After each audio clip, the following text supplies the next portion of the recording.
ყველაზე აბსურდული სიკვდილი რა გაგიგიათ. წარმოიდგინეთ ცუნამი, ოღონდ არა ოკეანის წყლის, არამედ ცხელი მოთუხტუხე ლუდის ტალღა, რომელიც ქალაქის ქუჩებში მოექანება, ჟღერს როგორც ცუდი კომედია, მაგრამ 1814 წელს ლონდონში ამან ადამიანების სიცოცხლე შეიწირა. 1814 წლის 17 ოქტომბერი, ლონდონის ღარიბთა უბანი სენ ჯაილსი. ადგილი, სადაც უკიდურესად გაჭირებული ადამიანები ცხოვრობდნენ. სწორედ აქ მდებარეობდა ლუდსახარში კომპანია. შენობაში იდგა გიგანტური 7 მეტრის სიმაღლის ხის კასრი, რომელშიც ინგლისური ელი დუღდა. ნაშუადღებს ამ გიგანტურ აუზს ერთი რკინის სალტე მოძრა. თანამშრომლებმა ყურადღება არ მიაქციეს და ზუსტად 1 საათში საშინელება მოხდა. აუზი გასკდა. წარმოიდგინეთ წნება, რომელმაც ლუდსახარშის კედელი გაანგრია. გზად სხვა აუზებიც დაამტრია და 1,200,000 ლიტრი ცხელი ლუდი ქუჩაში გამოვარდა. ეს იყო 4.5 მეტრის სიმაღლის ალკოჰოლის სასიკვდილო ტალღა. აქ მთავრდება შავი იუმორი და იწყება ნამდვილი ტრაგედია. ტალღამ წუთებში დაატბორა სარდაფები. მერი ბანფილდი და მისი შვილი ჰანა უბრალოდ ჩაისვამდნენ, როცა სახლი თავზე დაენგრათ.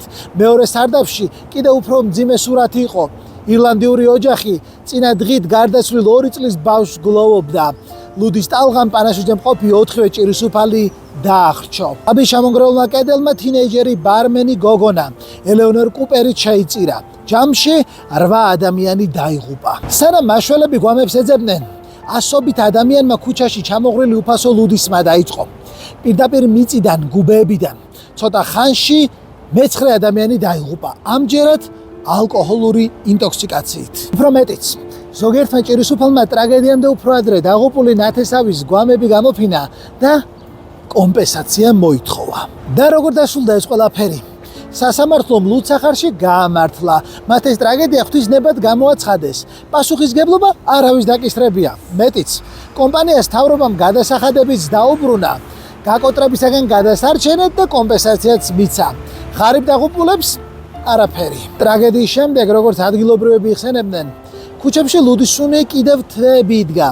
ამ კატასტროფამ ხის კასტრები ისტორია შეაბარა და ბეტონის ავზებით ჩაანაცვლა.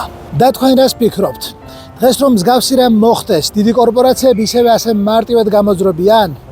დაწერეთ კომენტარებში და გამოიწერეთ ჩვენი არხი.